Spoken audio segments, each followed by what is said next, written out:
В эти дни в Ингушетии особенно жарко. Столбики термометров местами доходят до 40 градусов. На ближайшие сутки объявлено штормовое предупреждение о чрезвычайной пожароопасности в регионе. Мустафа Газгиреев к таким предостережениям относится серьезно. Во дворе у него растут деревья самых разных сортов. Учитывая аномальную жару, уход за ними нужен постоянный. Влаги не хватает катастрофически. Мужчина делает все, чтобы в его владениях не образовался сухостой, который может стать причиной возгорания. Напомнить об опасности пришли и специалисты.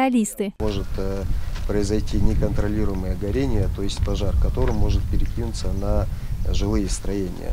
Это опасно и вредом здоровью, а также потерей имущества.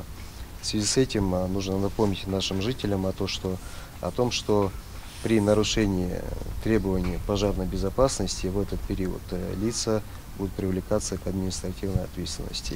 Здесь памятка, здесь приведены основные правила пожарной безопасности не только в пожароопасный период, да и вообще в быту.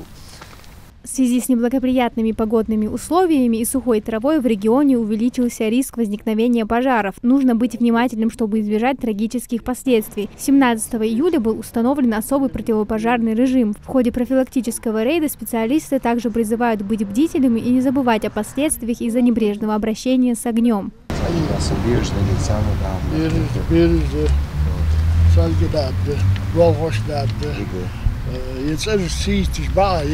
Цереждерне, чуадзин ждут цереждерне, чинож добро, подох мотигижесон, пожарные хи, вау, ашели нет жёг, сколько пожарные сделали, санации нет, он пожарные, опасно. Лица, виновные в пожаре, будут привлечены законом к административной ответственности. Хотим напомнить, что при нарушении требований пожарной безопасности в соответствии с частью 2 статьи 20.4 Кодекса об административном правонарушении лица, допустившие нарушение, будут привлечены к административной ответственности. При введении особого противопожарного режима штрафные санкции увеличиваются на 2 раза. Как мы видим, в данное время наблюдается аномальная жара. И очень много живых существ погибает в результате пожара. И также нами в данный момент регулируется. И таким образом мы также будем в дальнейшем проводить такие мероприятия.